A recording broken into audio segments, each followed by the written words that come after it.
같이 사도신경으로 예배 시작하도록 하겠습니다.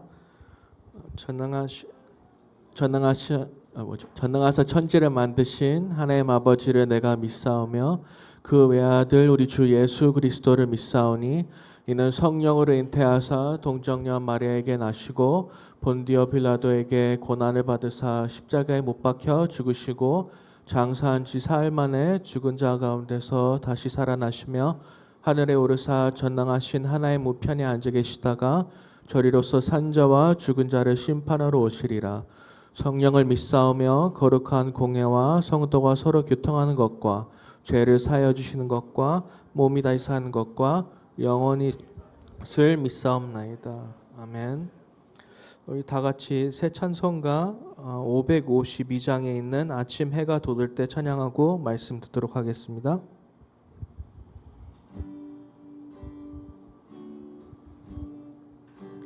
아침 해가 돋을 때 만물 신선하여라.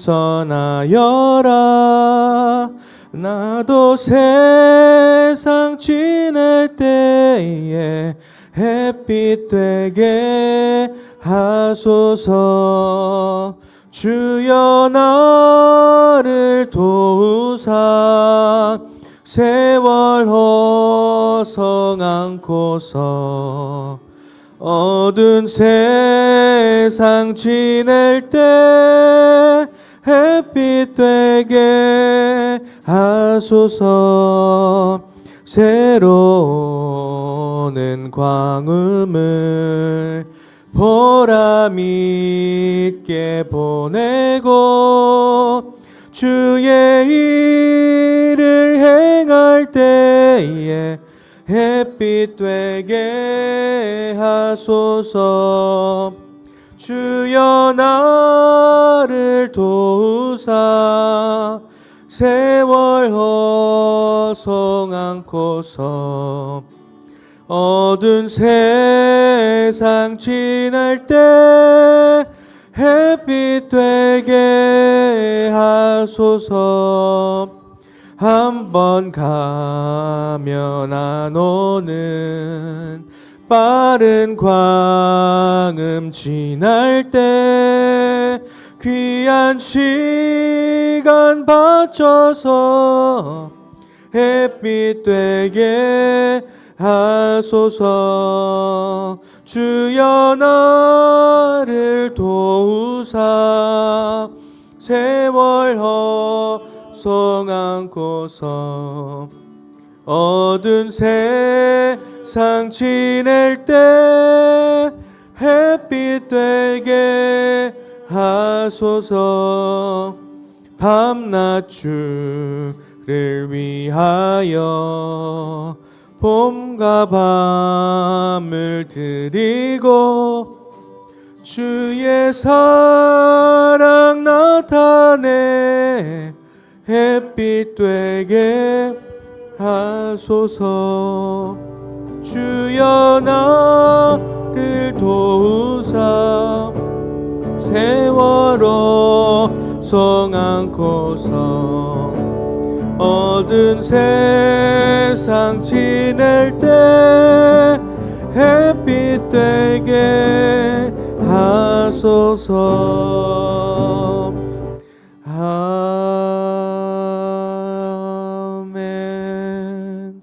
우리 다 같이 김현도 목사님과 또 들을 말씀을 놓고 기도드리는 시간 갖도록 하겠습니다. 다 같이 기도드리겠습니다.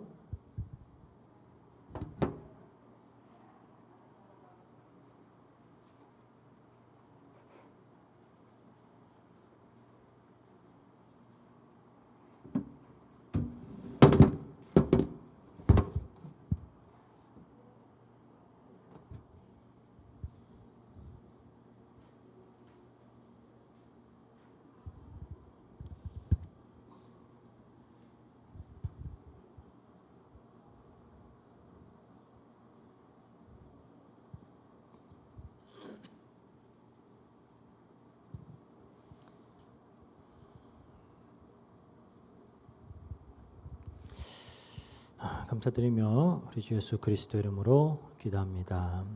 아멘. 하나님 말씀 함께 보겠습니다. 고린도전서 5장 1절에서 5절까지 말씀 함께 보도록 하겠습니다. 고린도전서 5장 1절에서 5절입니다. 너희 중에 심지어 음행이 있다 함을 들으니 그런 음행은 이방인 중에서도 없는 것이라 누가 그 아버지의 아내를 취하였다 하는도다.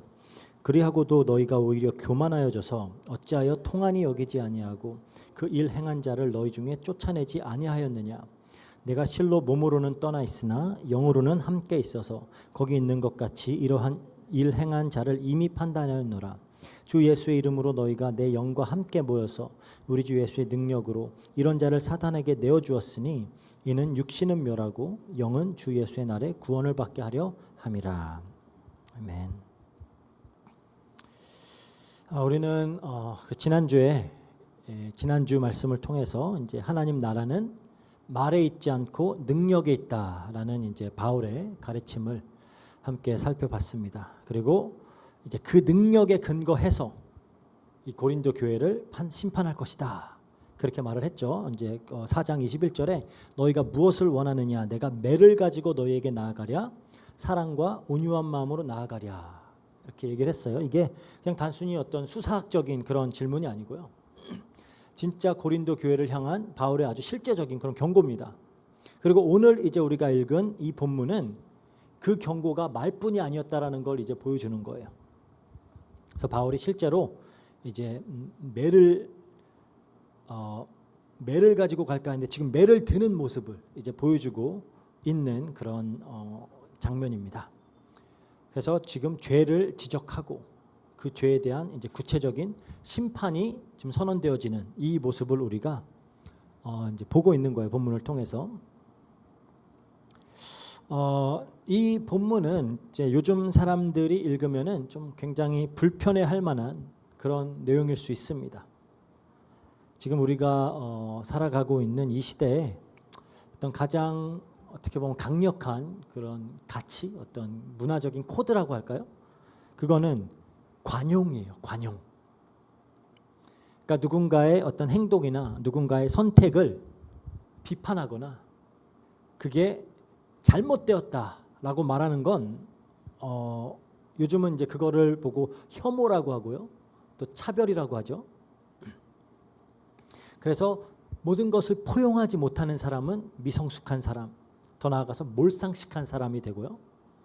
그리고 다양성을 인정하지 않는 그런 공동체는 뭔가 이제 시대착오적인 그런 집단이다라고 이렇게 손가락질을 당하게 됩니다.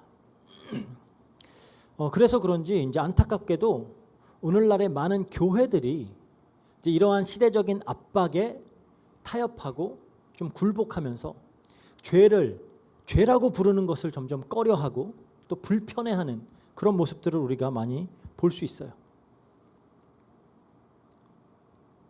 죄를 지적하면은 율법주의라고 비판을 하고요. 권징을 언급을 하면은 사랑이 없는 교회다 이렇게 비난을 해요. 그러다 보니까 이제 안타깝게도 오늘날의 적지 않은 교회에서 죄라고 하는 그 단어 자체가 강단에서 자취를 감춰버려요. 사실 이 죄라는 단어가 사라져버린 것, 특히 교회뿐만 아니라 이 세상에서는 이미 사라진 지 오래입니다.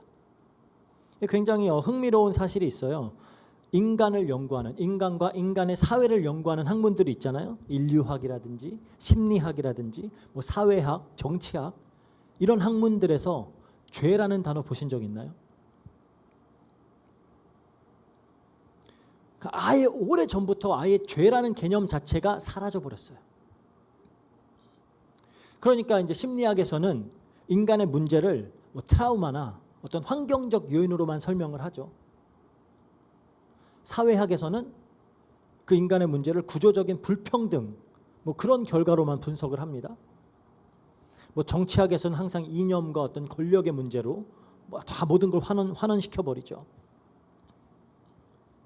물론 이 많은 세상의 학문들이 인간과 사회를 이해하는 어떤 부분적인 통찰을 제공을 해요. 하지만 우린 조금 더 근본적인 질문을 해봐야 됩니다. 과연 인간 안에 있는 죄라는 본성을 배제한 채 우리가 인간을 제대로 이해할 수 있을까요? 제대로 설명을 할 수 있을까요? 죄를 설명하지 않고 인간의 이기심과 폭력과 탐욕과 자기 기만 이런 것들을 설명을 할 수 있을까요? 성경은 이미 수천 년 전부터 인간의 가장 근본적인 문제는 죄다라고 선언을 해왔어요. 그걸 빼면은 인간론이란 건 완성이 되지가 않습니다. 그런데 이 세상에선 사라져버렸죠. 교회에서도 이게 천천히 사라지고 있어요. 근데 이게 비단 오늘날만의 문제는 아닌 것 같아요. 그러니까 바울이 편지를 썼을 그 당시의 고린도도 그 당시에는 가장 개방적이고 또 가장 좀 자유로운 그런 도시들 가운데 하나였습니다. 그러니까 그 문화적인 분위기가 교회 안까지 스며들어온 거예요. 그러니까 이 교인들이 자신들의 어떤 지식과 그런 은사에 도취되어서 정작 교회 안에 일어나는 심각한 죄의 문제에 둔감해져 있는 거예요. 무슨 일이 있었냐? 오늘 본문을 보니까 한 성도가 자기의 계모와 어떤 동거하는 그런 일이 공공연하게 알려진 겁니다. 이거는 당시의 로마 법에서도 금지했던 아주 충격적인 사건이에요. 근데 더 충격적인 건 뭐냐? 교회의 반응입니다. 2절에 이렇게 얘기하죠. 그러하고도 너희가 오히려 교만하여져서 어찌하여 통한이 여기지 아니하고 이 일 행한 자를 너희 중에 쫓아내지 않았느냐. 그러니까 아마 이제 교회에서 그렇게 생각했던 것 같아요. 우리는 이제 성숙했기 때문에 저런 사람도 품을 수 있는, 우리는 그렇게 성숙하고 그렇게 자유로운 공동체야. 이게 은혜지, 이게 복음이지, 이게 포용이지. 그러고 있었던 겁니다. 근데 바울은 그 생각 자체를 정면으로 반박을 하는 거예요. 그건 성숙이 아니라 교만이다라고 하는 겁니다. 그건 사랑이 아니라 방임이다라고 하는 거예요. 그러니까 오늘 본문은 어떻게 보면 우리 시대를 향한 굉장히 불편하지만 굉장히 또 필요한 말씀을 지금 던지고 있어요. 관용이라는 이름으로, 포용이라는 이름으로 죄에 대해서 점점 더 둔감해지는 세상 속에서, 그리고 그 어떤 물결에 이렇게 휩쓸려 가고 있는 교회 안에서 우리 성도들은 어떤 태도를 가져야 하느냐라는 거예요. 그래서 오늘 본문을 보면은 진짜 사랑이 무엇인지, 거룩한 공동체는 죄를 어떻게 다뤄야 하는지, 그리고 그리스도께서는 교회를 어떻게 다스리시는지, 그걸 우리에게 보여주고 있는 게 오늘의 본문이다. 그래서 이게 뭐 이렇게 맞추는 건 아닌데 저희 오전에 하는 그 어떤 모임들과 항상 뭔가 이렇게 맞아나가는 부분들이 있더라고요. 오늘 1절을 보겠습니다. 본문을 볼게요. 너희 중에 심지어 음행이 있다 함을 들으니 이런 음행은 이방인 중에서도 없는 것이라. 누가 그 아버지의 아내를 취하였도다 하는도다. 굉장히 그냥 바로 문제로 들어가 버리죠. 뭐 인사도 하지 않고 칭찬도 없고 뭐 부드러운 어떤 도입도 없습니다. 그냥 바로 문제 핵심으로 팍 파고 드는 거예요. 너희 중에 심지어 음행이 있다. 그게 바울의 첫 마디입니다. 그러니까 들었다라고 하는데 이게 헬라어 원문으로 보면은 이제 실제로 보고되고 있다, 공공연하게 들린다라는 이야기예요. 공공연하게. 그러니까 바울이 직접 목격한 것은 아니지만 이게 소문을 통해서 이제 이 사실을 전해 들은 거죠. 근데 이 사실이 막 소문으로 다 돌아다닐 만큼 이미 공동체 안에서 공공연하게 다 알려진 사실이었다라는 거예요. 그러니까 은밀하게 막 감추어진 상태에서 일어난 일이 아니고 이미 다 드러나서 알고 있는 일이다라는 겁니다. 그러니까 이게 한 개인의 사적인 문제가 아니라 이미 교회 공동체 전체가 대응해야 될 문제가 돼버린 거예요. 그러니까 공공연히 알려졌으니까 공동체는 어떠한 방식으로든 여기에 대응을 해야 되겠죠. 침묵도 하나의 반응일 수는 있지만 그건 절대 중립적인 태도가 아닙니다. 침묵은. 그러니까 그냥 침묵하는 거를 우리가 가장 쉬우니까 선택하는 경우가 있는데 그 중립이 아니에요. 그럼 이제 오늘 죄의 내용이 뭐냐?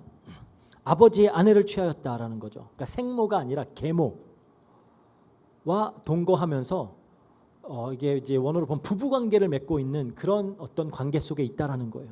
그러니까 성적 관계를 계모와 맺고 있다라는 거죠. 그러니까 헬라 원문에서 취하다, 이게 현재형으로 쓰여 있거든요.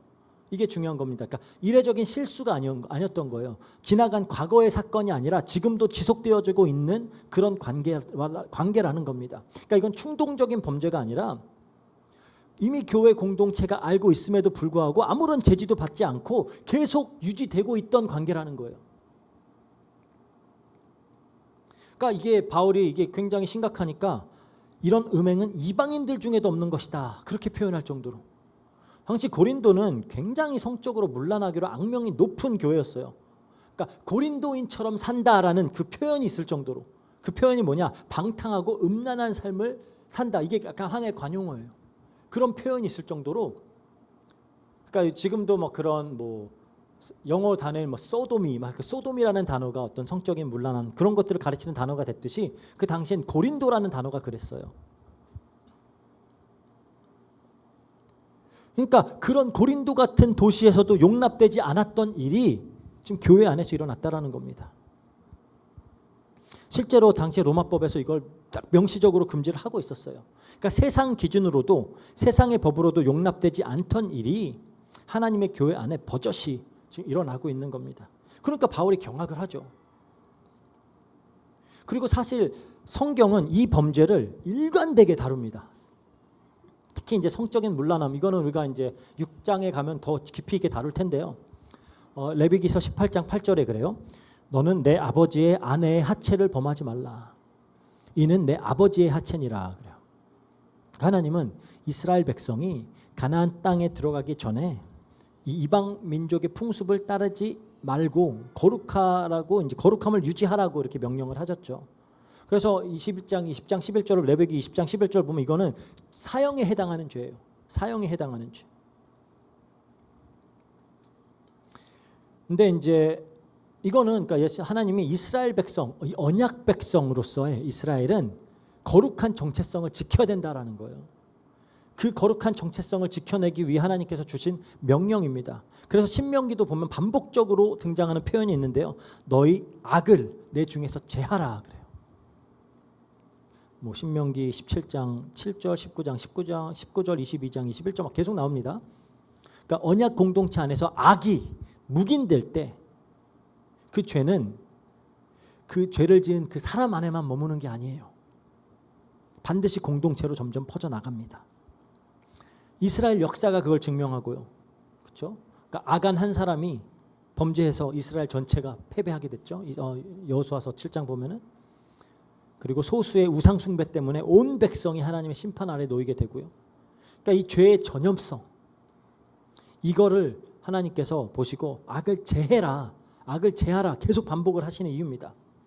근데 바울은 지금 이제 고린도 교회를 이 새 언약의 공동체로 보고 있어요. 우리는 교회라는 것을 구약의 그냥 구약과 신약을 따로 보지 않아요. 하나의 이어지는 그 언약 관계 안에서 보고 있습니다. 그러니까 구약의 언약 공동체가 이스라엘이었다면은 지금 언약 공동체는 교회예요. 이 새로운 언약의 공동체. 그러니까 레위기에서 부정한 자를 진영 밖으로 내보내야 했듯이 새 언약의 진영도 새 언약의 공동체도 공동체의 정결을 지키기 위해서 그거에 마땅한 어떤 조치를 취해야 된다라는 겁니다. 이게 그냥 단순히 구약의 이야기가 아니라 지금 우리에게도 적용되어지는 그냥 언약적인 원리라는 거예요. 그러니까 구약은 다 끝났다 이게 아닙니다. 여기서 우리가 이제 또 한 가지 사실을 주목해서 봐야 되는데요. 바울이 이 죄를 지적하는 방식이에요. 그러니까 소문이니까 일단 확인하고 보자 이렇게 말하지 않습니다. 더 많은 정보가 필요하겠지. 내가 조금 더 살펴볼게 이러지도 않고요. 우리가 모르는 어떤 개인의 사정이 있겠지. 뭐 그렇게 말하지도 않아요. 물론 교회 안에서 개개인의 사정을 이해하고 배려하는 것 중요하죠. 하지만 이미 공동체 안에서 공공연하게 알려진 그 죄에 대해서는 누구나 다 알고 있는 죄에 대해서는 핑계란 있을 수 없다라는 거예요. 그래서 바울이 즉각 아주 단호하게 이것을 죄로 딱 규정하고 심판을 선언하는 겁니다. 왜 그러냐? 공동체 안에서 이미 드러난 죄는 이게 이제 더 이상 사생활의 문제가 아니에요. 공동체 전체에 영향을 미치는 공적인 문제입니다. 그래서 6절 이하에서 이제 보면은 이제 누룩이 반드시 반죽 전체를 부풀게 한다 그러죠. 한 사람의 죄가 묵인될 때 그 죄는 한 사람한테 머물지 않아요. 공동체 전체를 감염시키고 전체의 감각을 마비시키고요. 전체를 오염시켜요. 이건 우리가 다음 주에 이제 좀 더 자세히 살펴볼 겁니다. 그렇다면 이제 우리는, 그리고 우리 교회는 죄를 있는 그대로 직시하고 있는가, 이걸 우리가 잘 봐야 돼요. 잘 생각해 봐야 됩니다.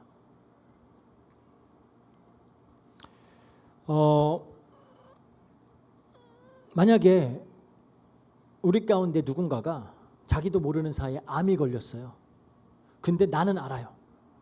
그러면은 어떻게 할 거예요? 그냥 모른 척 할 겁니까? 정말 그 사람을 사랑한다면 이 대화가 굉장히 불편할지라도 관계가 어색해질 수도 있지만 그래도 그 사실을 알려야 되겠죠. 너 암이 있어. 그게 그 사람의 생명을 살리는 길이잖아요. 죄도 마찬가지라는 겁니다. 죄는 영혼을 죽이는 암이에요. 그걸 알면서도 침묵하는 건 사랑이 아니다라는 겁니다. 성경은 이걸 굉장히 분명하게 말하고 있어요. 레위기서 19장 17절에 너는 내 형제를 마음으로 미워하지 말며 이웃을 반드시 책망하라. 그러면 내가 그에 대하여 죄를 담당하지 아니하리라. 그러니까 그냥 책망하지 않는 것은 뭐예요? 이웃을 미워하는 거라는 거예요. 지금 우리가 왜 죄를 목격할 때 침묵을 택하죠? 뭐 다양한 이유가 있을 수 있지만 관계가 불편해지는 게 싫고요. 괜히 정죄하고 판단한다라는 그런 판단하는 사람이라는 소리가 듣는 것도 싫고요. 나도 완벽하지 않은데 내가 무슨 말할 자격이 있다고? 예수님도 잘못한 자가 돌을 들라 막 이랬는데 내가 뭐라고? 하지만 예수님의 말씀은 죄인을 향한 어떤 정죄와 심판을 경계한 거지, 공동체 안에서 죄를 분별하고 서로를 세워나가는 책임을 그거를 하지 말아라라고 얘기하는 게 아니에요. 갈라디아서 6장 1절에 이렇게 말합니다. 형제들아, 사람이 만일 무슨 범죄한 일이 드러나거든 신령한 너희는 온유한 심령으로 그러한 자를 바로잡고 너 자신을 살펴보아 너도 시험에 받을까 두려워하라. 그러니까 죄를 직시하고 이게 죄야라고 하는 것 자체가 그게 매정하고 냉혹한 그런 게 아니다라는 거예요. 이건 공동체를 향한 책임입니다. 무엇보다도 죄 가운데 빠져 있는 한 영혼을 향한 진정한 사랑의 표현이에요. 그러니까 듣기 좋은 말만 하는 거, 그게 사랑이 아니다라는 겁니다. 때로는 아프더라도 진실을 말하는 거, 그게 진짜 사랑이라는 거죠. 왜냐? 죄를 바르게 직시하지 않으면 회복이 있을 수가 없어요. 문제를 인정하지 않으면 치유가 시작이 되지가 않습니다. 그래서 교회가 죄를 바르게 죄로 직시할 때, 그때 비로소 치유와 회복의 역사가 시작이 되는 거예요. 안타깝게도 고린도 교회는 그 책임을, 의무를 다하고 있지 않았죠. 그래서 2절로 이제 넘어갑니다.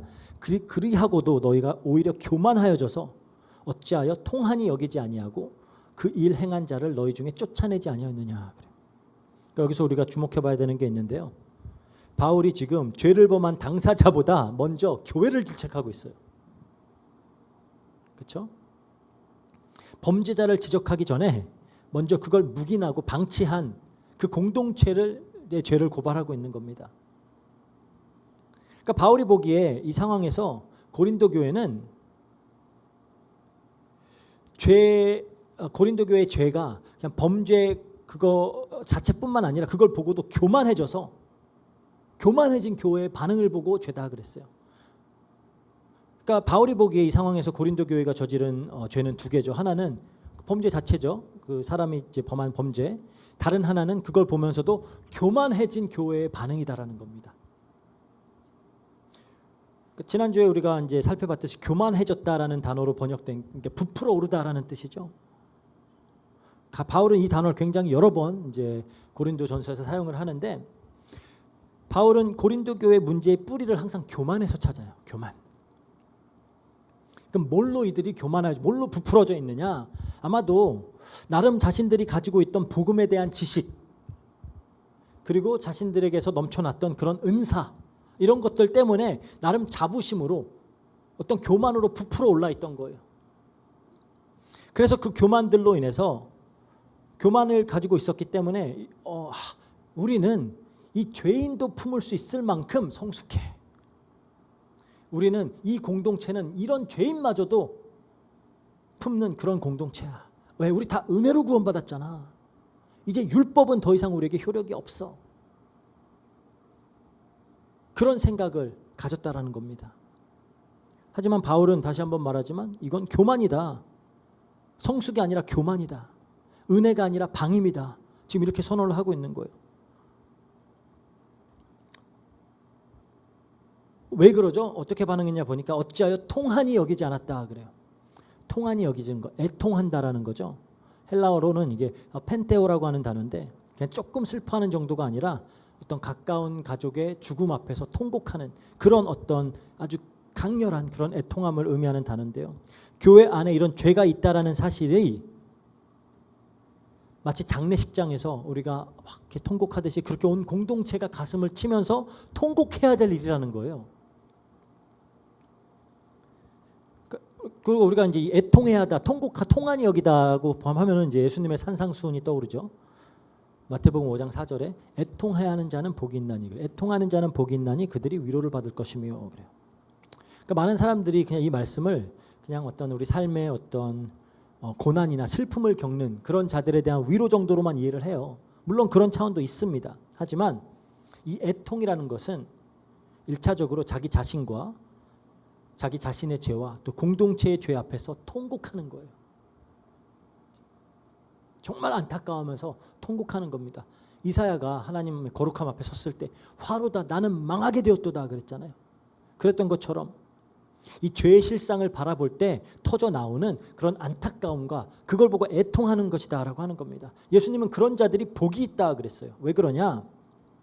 애통이 회개의 시작이에요. 그리고 회개가 참된 위로와 어떤 회복의 그 문을 열어주는 겁니다. 그래서 바울이 지금 고린도 교회에게 공동체에게 요구하는 것도 바로 애통이에요. 죄를 보면서 무감각해지지 말라는 겁니다. 이 죄의 심각성 앞에서 함께 통곡하는 그런 공동체가 되어야 된다는 거예요. 우리가 또 여기서 이제 또 한 가지 좀 중요한 구분을 해야 될 게 있는데요. 죄책감, 그러니까 우리가 죄책감을 느끼는 것과 그 통한이 여기는 것, 영어로는 conviction이라고 할 수 있죠. guilt와 conviction, 이거를 헷갈리면 안 돼요. 겉으로는 비슷해 보일 수 있습니다. 하지만 본질은 아예 달라요. 죄책감이라는 것은 내 자신에게 맞춰져 있는 그런 감정입니다. 내가 이런 짓을 했다니, 나는 정말 형편없는 사람이야, 난 절대로 용서받을 자격이 없어. 이건 죄책감이에요. 이 죄책감은 반드시 사람을 무너뜨리고 절망하게 만들고요. 사탄은 이 죄책감이라는 걸 사용해서 신자들을 공격을 합니다. 하지만 이 죄책감은 절대 하나님을 향하지 않아요. 근데 반면에 conviction, 그러니까 죄를 자각하는 것이죠. 애통해하는 것이고요. 이거는 성령께서 일으키시는 그런 애통함. 그러니까 이건 하나님을 향한 반응이에요. 내가 거룩하신 하나님 앞에 죄를 지었다. 난 이제 그분의 은혜가 필요하다라고 하는 거예요. 은혜가 없이 나는 절대로 살아갈 수 없다. 그러니까 이 애통함은 한 사람을 회개로 그리고 회복으로 이끕니다. 그래서 고린도후서 7장 10절에 그러죠. 바울이 이 차이를 설명을 하는 거예요. 고린도후서 7장 10절에 하나님의 뜻대로 하는 근심은 후회할 것이 없는 구원에 이르게 하는 회개를 이루는 것이요. 세상 근심은 사망을 이루는 것이라. 하나님의 뜻대로 하는 근심, 그게 컨빅션이고요. 세상 근심, 이거는 죄책감입니다.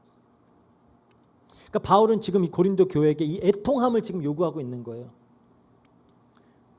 사람을 절망으로 몰아가는 그런 어떤 죄책감이 아니라 하나님의 거룩하심 앞에서 죄의 심각성을 직시하고 회개와 회복으로 나아가는 그 애통함을 가져야 된다는 겁니다. 그리고 사실 이 애통해야 하는 정신은 예수님의 삶 속에 가장 뚜렷하게 나타나요. 예수님은 그 누구보다도 죄를 깊이 슬퍼하셨던 분입니다.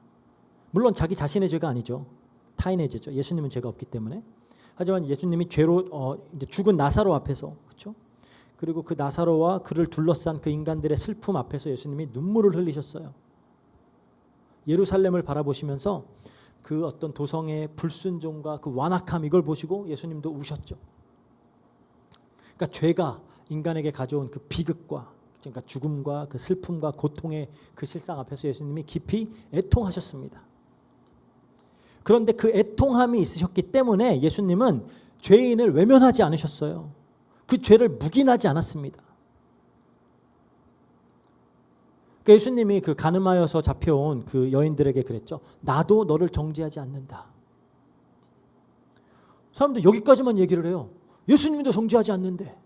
근데 바로 다음에 예수님이 뭐라 그래요? 다시는 죄를 범하지 말라 그래요. 그러니까 우리가 선택적으로 이렇게 하나만 보면 안 돼요. 참된 목자는 양이 그 막 죄의 벼랑 끝으로 막 걸어가고 있을 때 그걸 보면서 뭐 어때? 지 선택인데 지가 책임져야지. 그렇게 말하지 않습니다. 아프더라도 불편하더라도 그 양을 위해서 달려가서 구출해내는 거, 그게 목자의 마음이죠. 에스겔서 34장 4절을 보면은 하나님은 목자가 양을 방치한 걸 이렇게 이제 책망을 하시면서 이렇게 말씀하세요. 너희가 그 연약한 자를 강하게 아니하고 병든 자를 고치지 아니하며 상한 자를 싸매주지 아니하며 쫓긴 자를 돌아오게 하지 아니하면 잃어버린 자를 찾지 아니하고 그래요. 그러니까 죄를 방치하는 것, 이거 자체를 하나님이 책망하시는 거예요. 이건 목회자들에게만 해당하는 말이 아닙니다. 성경은 교회란 서로에 대해서 책임을 지는 공동체다 그래요. 영어로 accountability라 그러죠. 히브리서 3장 13절 보면 그래요. 오직 오늘이라 일컫는 동안에 매일 피차 권면하여 너희 중에 누구든지 죄의 유혹으로 완악하게 되지 않도록 하라 그래요. 피차 권면하는 게 교회라는 거예요. 이 말은 교회는 서로의 신앙과 서로의 삶에 대해서 진지하게 책임을 지는 공동체라는 겁니다. 야고보서 5장 19절에서 20절 이렇게 말해요. 내 형제들아 너희 중에 미혹되어 진리를 떠난 자를 누가 돌아서게 하면 너희가 알 것은 죄인을 미혹된 길에서 돌아서게 하는 자가 그의 영혼을 사망에서 구원할 것이며 허다한 죄를 덮을 것이라. 그러니까 죄 가운데 있는 형제들을 돌아서게 하는 것, 그게 그의 영혼을 사망에서 구원하는 거라는 거예요. 그럼 반대로 그 형제가 죄 가운데로 걸어가고 있음을 알면서도 침묵하는 거, 그건 뭐예요? 그냥 사망에다가 방치하는 겁니다. 그냥 나가 죽어라고 하는 거예요. 그러니까 고린도 교회는 왜곡된 지식으로 인해서 은혜를 잘못 이해하고 있는 거예요. 지금도 많은 교회들이 빠져 있는 함정입니다. 복음이지 은혜지 하면서 이걸 잘못 이해하고 있는 거예요. 왜곡된 지식 때문에 교만해져 가지고 정작 형제가 죄 가운데 걸어가고 있는 걸 보면서 애통해하지 않아요. 돌이키려고 하지 않아요. 그러니까 우리 교회도 돌아봐야 된다는 거죠. 함께 예배하고 함께 밥 먹고 함께 기도하는 형제 자매가 죄 가운데 빠져들고 있을 때 우리가 과연 애통해야 하는지. 각자의 선택이니까 내가 관여할 일 아니야. 그렇게 우리는 뭐 스스로 합리화하면서 눈을 돌리고 있지는 않는지. 그러니까 죄 앞에서 함께 애통해야 하는 공동체, 서로의 영혼에 대해서 진지하게 책임을 지는 공동체, 그게 지금 바울이 고린도 교회에게 그리고 또 오늘날의 교회에게 요구하는 모습이라는 겁니다. 그게 교회라는 거예요. 그럼 이제 구체적으로 어떻게 해야 되냐? 이제 죄를 직시하고 또 함께 애통한다면 그 다음은 뭐냐라는 거죠. 이제 3절에서 5절에 거쳐서 이제 그 답을 제시하고 있습니다. 3절에 내가 실로 몸으로는 떠나 있으나 영으로는 함께 있어서 그래요. 그러니까 지금 바울은 고린도에 없어요. 하지만 그럼에도 나는 이미 판단하였다라고 지금 자신의 역할을 다하고 있습니다. 무슨 권위로 이렇게 하느냐? 4절에 보니까 주 예수의 이름으로 너희가 내 영과 함께 모여서 우리 주 예수의 능력으로, 그러니까 지금 두 가지 강조하겠어요. 주 예수의 이름으로 그리고 우리 주 예수의 능력으로. 그러니까 지금 바울은 교회의 머리 대신 그리스도께서 당신의 몸된 교회를 통해 행하시는 그 통치, 우리가 아까 오전에도 계속 그래서 이 얘기를 했었죠. 장로라는 사람들의 역할, 그렇죠? 그 통치를 지금 해 나가고 있는 거예요. 마태복음 18장 18절에 보면은 무엇이든지 너희가 땅에서 매면 하늘에서도 매일 것이요라고 했죠. 이거는 교회의 치리와 건징에 대한 얘기입니다. 뭐 기도응답 얘기하는 거 아니에요. 교회의 치리와 건징에 대한 이야기입니다. 그리스도의 이름으로 이렇게 건징하고 치리할 수 있는 권세를 교회에게 주셨다라는 거예요. 지금 바울은 그 권세를 행사하고 있는 겁니다. 그리고 또 우리가 이제 한 가지 놓치지 말아야 될 게 있는데요. 여기 이렇게 말하죠. 너희가 내 영과 함께 모여서. 그러니까 이 건징은 목회자 혼자서 독단적으로 내리는 결정이 아니고요. 공동체가 함께 모여서 그리스도 이름 아래서 공적으로 지금 수행하는 행위라는 거예요. 그러니까 건징이라는 것은 어떤 개인적인 감정에서 비롯하는 그런 게 아니고요. 공동체가 함께 무릎 꿇고 기도하면서 그리스도 앞에서 내리는 결정인 거예요.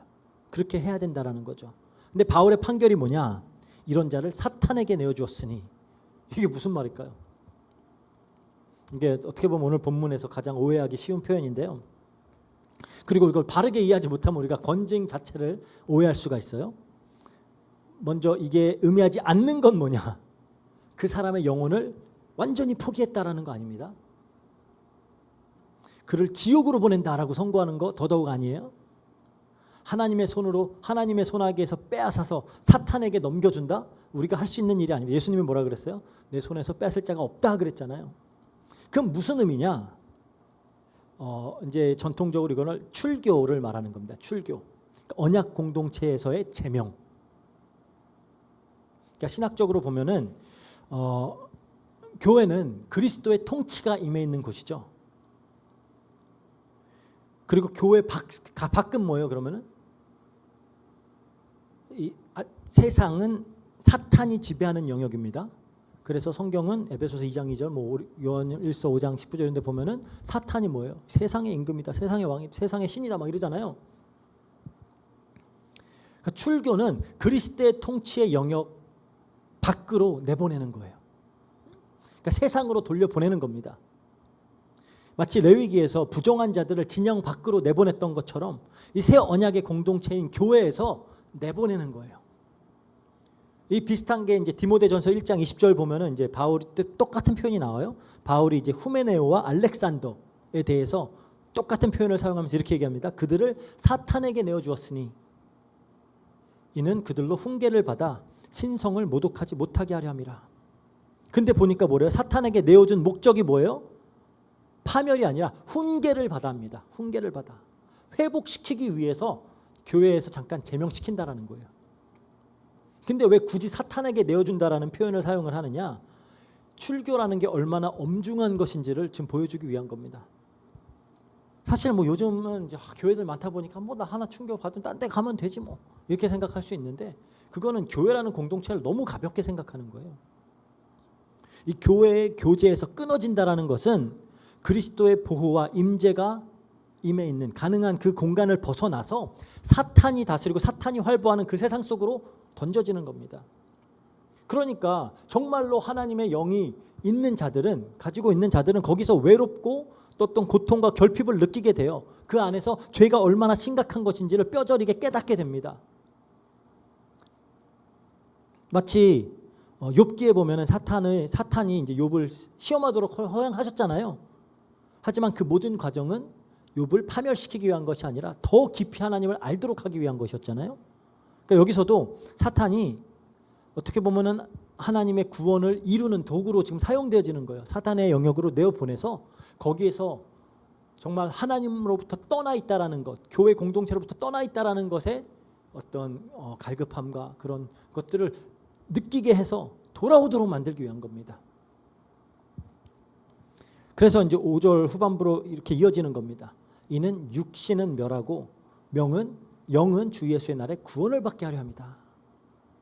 이게 어떻게 보면 건징의 어떤 목적을 알려주는 거예요. 육신의 멸함이란 건 뭐냐? 몸이 육체가 죽는 걸 말하는 게 아니라 그 어떤 죄악된 본성, 그 교만하고 완악한 그런 자아가 부서지는 걸 말하는 겁니다. 세상으로 내보내져서 거기에서 겪게 되는 이게 뭐 세상에 속한 사람들이야 세상 나가면 편하죠. 하지만 하나님께 속한 자들은 세상을 나가면 반드시 느끼게 되는 그런 결핍과 고통이 있어요. 그 속에서 굳어져 있는 마음이 깨어지고 무너지는 겁니다. 그리고 그 무너짐을 통해서 영은 주 예수의 날에 구원을 받게 하기 위해서 갈급해져서 심령이 가난한 자가 돼서 애통해하면서 하나님께 돌아오도록 하기 위해서인 거예요. 그래서 어쨌든 건징의 최종 목적은 심판이 아니라 구원입니다. 파멸이 아니라 회복이에요. 세상은 그렇죠? 세상의 형벌이라는 것은 그냥 죄에 상응하는 대가를 치르게 하는 것인데 그게 목적이잖아요. 하지만 교회의 건징은 처음부터 끝까지 한 사람을 구원시키고 회복하는 그걸 목표로 하는 겁니다. 그래서 재밌는 게 이제 고린도후서 2장 6절에서 8절에 보면은 바울이 이런 명령, 바울이 이 사람을 다시 받아들여라 그렇게 권면하는 장면이 나와요. 이러한 사람이 많은 사람에게 벌 받은 것이 족하다. 그런즉 너희는 차라리 그를 용서하고 위로할 것이니 그가 너무 많은 근심에 잠길까 두려워하노라. 그러므로 그를 굳게 사랑할 것을 너에게 권하노라. 이렇게 얘기해요. 뭐 정확히 알 수는 없어요. 이게 그 사람 얘긴지는. 근데 많은 학자들은 그렇게 이제 해석을 합니다. 많은 학자들 이 사람 지금 이제 다시 교회로 불러와라고 한 사람이 오늘 고린도전서 5장에 그 죄를 범해서 교회로 쫓겨난 사람 아니냐. 이제 충분히 고통받았으니까 다시 데려와 위로해줘 용서해줘 이제 그렇게 하는 것이다. 그러니까 어떻게 보면은 그게 사실이라면 교회의 권징이 이제 실제로 효과가 나타나는 거죠. 돌아왔잖아요. 육신이 무너지는 고통 속에서 영이 살아난 겁니다. 이게 권징의 어떤 목적이고 처음부터 그러니까 권징의 목적은 처음부터 구원이다라는 어떤 강력한 증거죠. 이게 복음이에요. 복음. 심판 중에서도 긍휼을 잊지 않으시는 하나님. 어떻게 보면 가장 단호한 그런 어떤 판결 속에서도 사랑을 담으시는 그 하나님. 이게 성경에 일관되게 드러나는 하나님의 성품이잖아요. 신명기 28장에서 30장 보면은 그런 어떤 이스라엘에게 선포되는 언약의 막 저주들이 막 선포가 되죠. 근데 그건 파멸시키기 위한 게 아니에요. 신명기 30장 1절에서 3절 보면 그럽니다. 내가 내게 진술한 모든 복과 저주가 내게 임함으로 내가 내 하나님 여호와께로 쫓겨간 모든 나라 가운데서 이 일을 마음에 새기고 내 하나님 여호와께 돌아와서 그렇죠. 그래서 나중에 그리하면 내 하나님 여호와께서 마음을 돌이키시고 그러니까 저주도 결국은 회복을 위한 하나님의 언약적인 사랑의 표현이었다라는 거예요. 당신의 백성들이 어떻게 보면 저주라는 것을 막 체험하게 하는 거예요. 왜? 회복시키려고. 그래서 이 권징의 목표도 마찬가지라는 겁니다. 굉장히 단호한 그런 어떤 심판이 있지만 그 안에는 사랑과 소망이 담겨 있는 거예요. 주 예수의 날에 구원을 받게 하려 합니다. 이게 권징의 목표입니다. 그래서 이제 결론을 맺도록 하겠습니다. 이게 막 권징 막 이런 거 이제 사실 듣기 불편할 수도 있어요. 그죠? 그냥 듣기 좋은 이야기들만 해주면 좋은데 죄를 지적하고 그 죄에 대한 심판을 선언하고 또 막 출교가 명령되어지고 막 이런 걸 보면서 이런 건 그냥 좀 넘기고 지나갈까? 이제 이런 설교자들로서는 막 그런 생각이 들 수도 있는 그런 구절이거든요. 하지만 굉장히 냉혹해 보일 수 있는 이 권징 속에 아주 깊은 회복과 소망의 메시지가 담겨져 있습니다. 이게 어떻게 보면 복음의 핵심이에요. 잘 생각해 보세요. 우리도 다 하나님의 공의로운 그 심판의 대상들이었습니다. 그렇죠? 에베소서 2장 12절에 그러죠. 그리스도 밖에 있고 약속의 언약들에 대한 외인이요 세상에서 소망 없는 하나님도 없는 자들이다. 그게 우리였어요. 근데 하나님이 그 죄를 묵인하지 않았습니다. 외면하지 않았어요. 오히려 죄의 삭을 철저하게 치르게 하셨어요. 다만 그 형벌이 우리가 아닌 독생자 예수 그리스도에게 쏟아 부어진 겁니다. 그래서 어떻게 보면 십자가는 어떻게 보면 하나님의 가장 단호한 그런 심판입니다. 하지만 그 안에 사랑이 담겨져 있는 거예요. 십자가 위에서 오늘 본문에 말했던 육신은 멸하고 영은 구원받는 그 일이 완성이 되는 거죠. 이게 하나님이 자기 백성을 구원하시는 방식이에요. 그럼 우리는 이제 이 말씀 앞에 어떻게 서야 되겠느냐라는 거죠.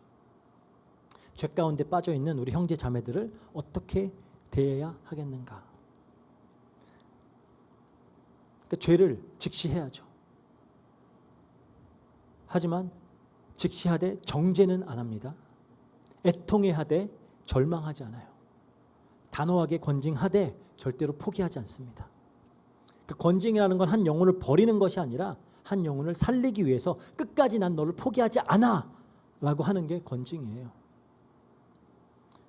그리고 무엇보다 이 권징은 모든 과정이 주 예수의 이름으로 이루어져야 한다라는 겁니다. 그걸 잊지 말아야 돼요.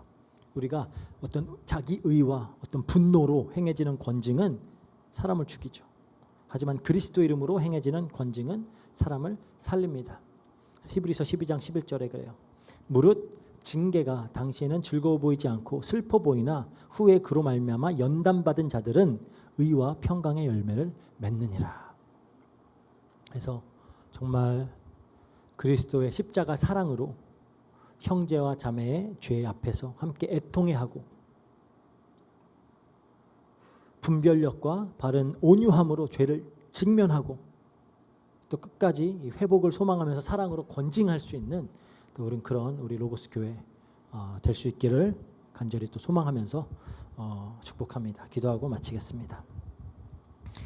사랑과 은혜가 풍성하신 하나님 아버지 감사합니다. 오늘 말씀을 통하여 이 교회의 공동체, 이 새로운 언약의 공동체 안에 죄가 공공연하게 실행되고 있을 때 교회는 어떻게 이에 반응해야 하는지를 말씀을 통해 가르쳐 주시면서 다시 한번 하나님의 마음을 알게 하시고 그리스도의 복음을 깨닫게 하시고 또 그것이 어떻게 우리 삶에 묻어 나와야 하는지를 또 깨닫게 하시니 감사합니다. 이 말씀을 통해 정말 이 교회가 그리스도의 사랑으로 서로를 사랑하는 그런 공동체가 될 수 있도록 하시고 혹시라도 권징이 필요한 그러한 상황들이 주어졌을 때 두려워하지 않고 피하지 않고 정말 그리스도의 사랑으로 우리에게 주어진 그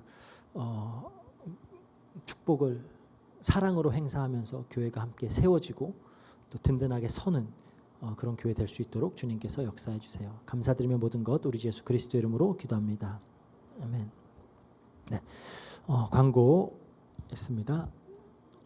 우리 썸머스쿨 이제 계속 진행하고 있는데 이번 주까지입니다. 이번 주 5월 15일까지 이제 썸머스쿨 진행해서 참 이렇게 요즘 너무 더운데 우리 현장 사역자들이 너무 많이 수고를 해줬어요. 현장에서 진짜 요즘 진이 빠지게 덥잖아요. 근데도 거기에서 이렇게 아이들 계속 가르치고 이렇게 하루에 이렇게 3반씩 나눠가지고 그렇게 해서 말씀도 가르치고 같이 매일 같이 예배드리고 또 아이들 학업도 도움을 주고 하면서 이제 잘 성황리에 또 잘 진행을 했습니다. 계속해서 기도해 주셔서 이 사역이 그냥 툭 끊어지고 단절되는 게 아니라 계속해서 지역을 향한 또 그 가정들을 향한 사역으로 이어질 수 있도록 특히 이제 엘도라도 사역은 이 이제 썸머스쿨 끝나고 나서 바로 이제 우리가 바로 이거 샘스로 이제 이어질 수 있도록 하는 준비 과정이 이제 필요해요. 그래서 그 모든 절차들 과정들을 위해서 기도 부탁드립니다. 그리고 다다음 주죠. 우리 바컬로드에서 이제 19일부터 목사님들 오셔서 함께 이제 우리 Acts 29 컨퍼런스 참석하게 되는데요. 리뉴얼, 그러니까 갱신, 뭐 부흥 있던 이런 의미의 그런 것들을 다루는 이제 그런 집회가 될 거예요. 그래서 지금까지는 좀 어떻게 보면 굉장히 그냥 학문적인 신학적인 그런 어떤 집회들이었다면 이번엔 조금은 더 실천적인 이제 그런 집회가 될 것 같습니다. 양쪽 다 이제 굉장히 필요하거든요. 그래서 함께 이제 참여하면서 또 큰 은혜 받고 또 우리도 좀 이제 큰 도전 받는 그런 계기가 될 수 있도록 그렇게 기도 부탁드립니다. 네, 이상입니다. 우리 주님 가르쳐 주신 기도로 예배 마치도록 하겠습니다. 하늘에 계신 우리 아버지여, 이름이 거룩히 여김을 받으시오며 나라에 임하옵시며 뜻이 하늘에서 이룬 것 같이 땅에서도 이루어지이다. 오늘날 우리에게 일용할 양식을 주옵시고 우리가 우리에게 죄진 자를 사하여 준 것 같이 우리 죄를 사하여 주옵시고 우리를 시험에 들게 하지 마옵시고 다만 악에서 구하옵소서. 대개 나라와 권세와 영광이 아버지께 영원히 있사옵나이다. 아멘. 네, 예배 마치도록 하겠습니다.